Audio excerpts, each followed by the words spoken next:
The unsurpassed, penetrating, and perfect truth is seldom met with, even in 100,000 myriad kalpas. Now we can see and hear it, we can remember and accept it.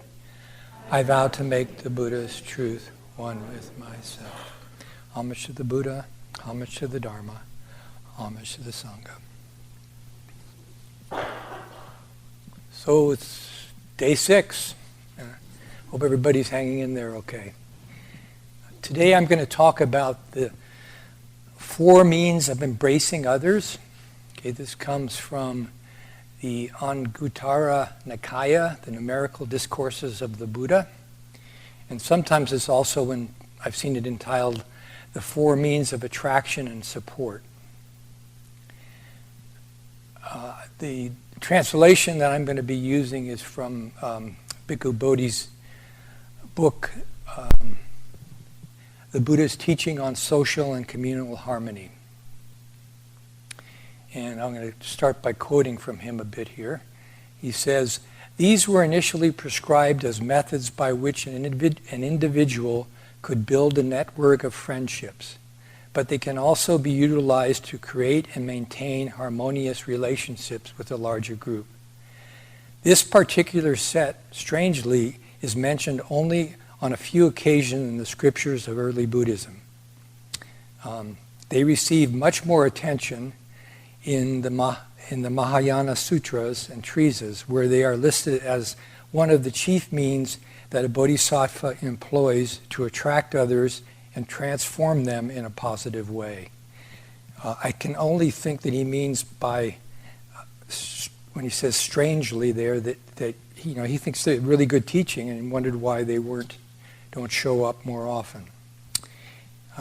And probably you can tell already, but these 4 means of embracing others are, in fact, Great Master Dogen's fundamental teaching about the 4 wisdoms. And we see that in Reverend Master Jiyu's translation of the Shishogi and Reverend Master Hubert's translation of the Shobogenzo. So it's a very short piece in the Pali Canon, so let me read it to you. "Monks, there are these 4 means of embracing others. What 4? Giving, endearing speech, beneficent conduct, and impartiality. These are the 4 means of embracing others. Giving, endearing speech, beneficent conduct, and impartiality under diverse worldly conditions as is suitable to fit each case. These means of embracing others are like the linchpin of a rolling chariot.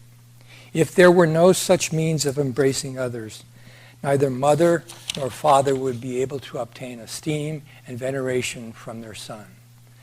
But these means of embracing exist, and therefore the wise respect them. Thus they attain to greatness and are highly praised." Embracing others is just not a big hug. Mount Shasta is the city of big hugs, but it's just not a big hug.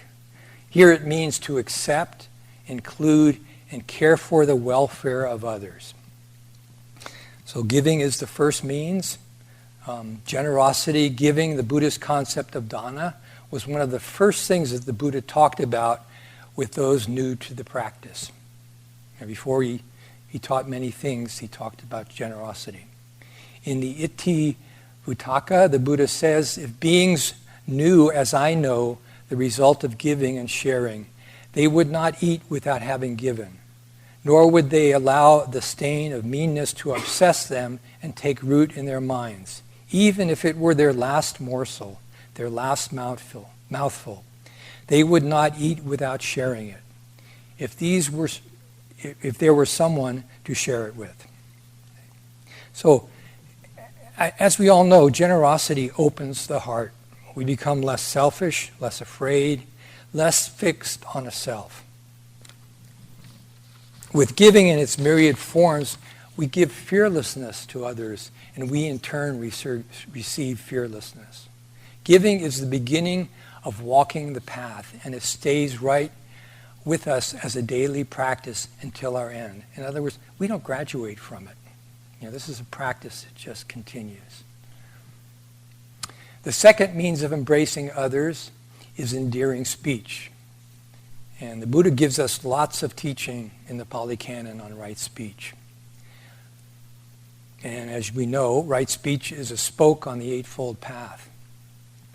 So the Buddha said we should abstain from false speech, malicious speech, harsh speech, and idle chatter. He said when speech possesses 5 factors, it is well spoken, not badly spoken, and it is blameless and irreproachable. What 5? It is spoken at the proper time. What is said is true. It is spoken gently. What is said is beneficial. It is spoken with a mind of loving kindness. In the Shishogi, Great Master Dogen says to behold all beings with the eye of compassion and to speak kindly to them is the meaning of tenderness. If one would understand tenderness, one must speak to others whilst thinking that one loves all beings as if they were one's own children. By praising those who exhibit virtue and feeling sorry for those who do not, our enemies become our friends, and they who are our friends have their friendship strengthened. Whenever one speaks kindly to another, their face brightens and their heart is warmed. If a kind word is spoken in their absence, the impression will be a deep one. Tenderness can have a revolutionary effect upon the mind of humankind. The third means of embracing others is beneficent conduct.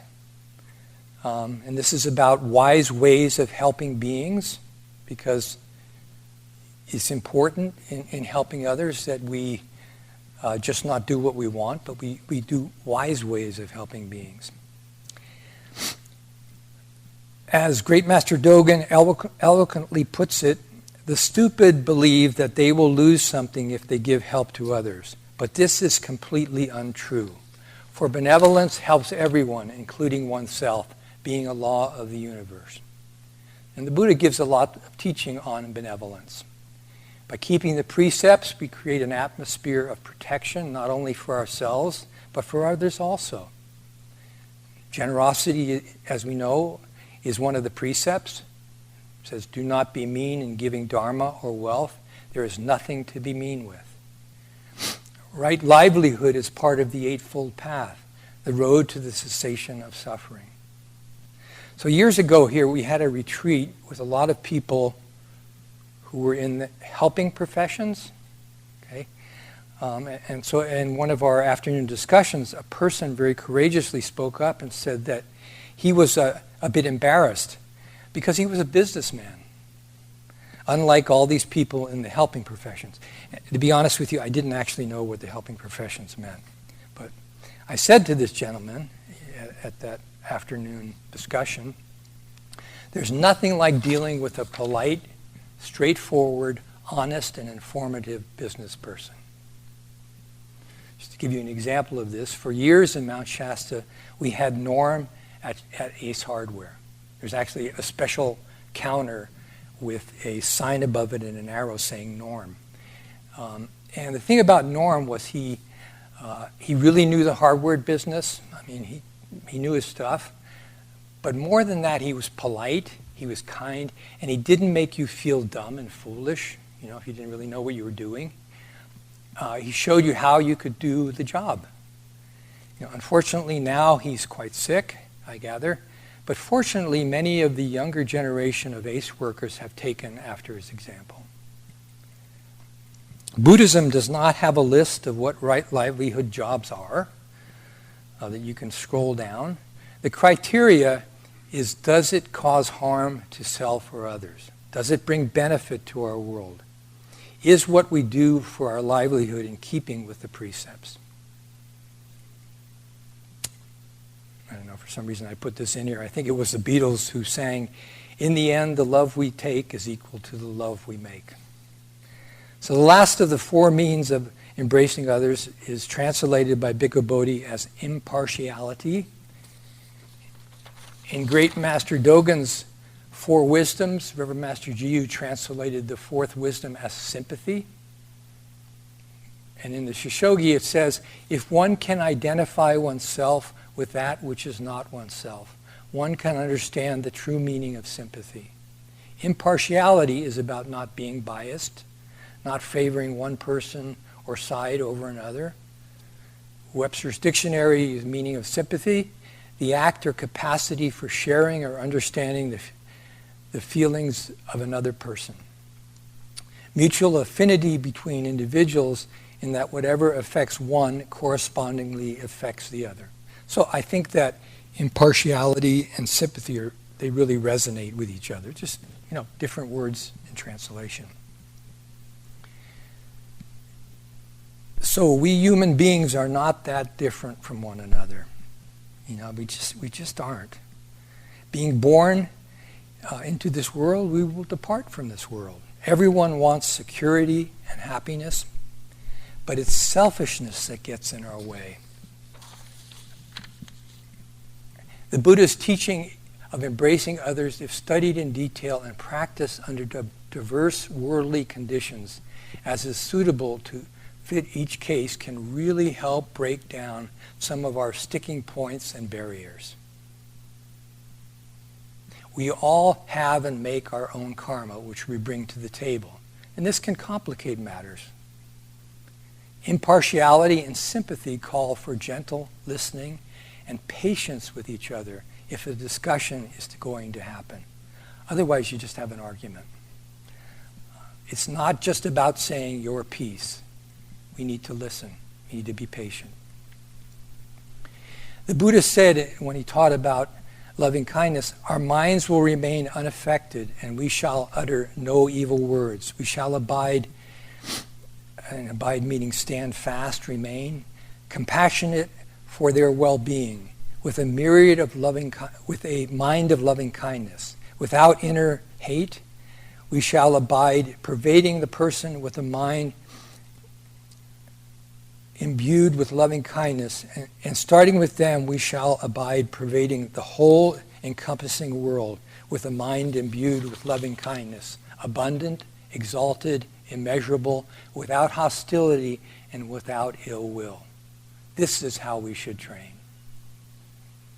So, the Buddha was serious about this. It's a lot, but it really is the way. And the Buddha said and emphasized that with great patience we should train this way daily. These four means of embracing others, these four wisdoms, are like the linchpin on a rolling chariot. For those of you who don't know what a linchpin is, it's a locking pin inserted in the end of an axle to keep the wheel from slipping off. So in other words, you've got a garden cart, you've got wheels on it. Well, on the outside of the wheel, there's a cotter pin stuck through a hole in the axle. And if you don't have that cotter pin, you can have the greatest wheels in the world, but they'll just go flying. The dictionary calls linchpin a central and cohesive element. Without these four elements, our world doesn't work very well. The Buddha said the wise respect these four wisdoms. What the wise respect was one of the criteria that the Buddha gave to the Kalamas to help them sort out what was good to do. This simple teaching of the four means of embracing others, the four wisdoms, leads to the awakening of the mind of the Bodhisattva. And our world cries out for more awakened Bodhisattvas. I really like this teaching that wisdom means more than some type of superior knowledge where we can kind of, be the one who knows.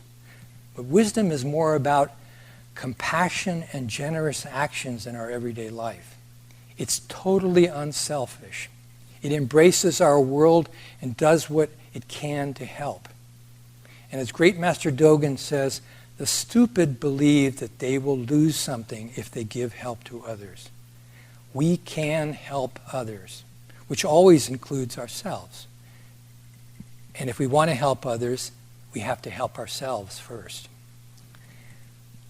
we can make our world a better place for everyone. Thank you. Homage to all the Buddhas in all worlds. Homage to all the Bodhisattvas in all worlds. Homage to the scripture of great wisdom.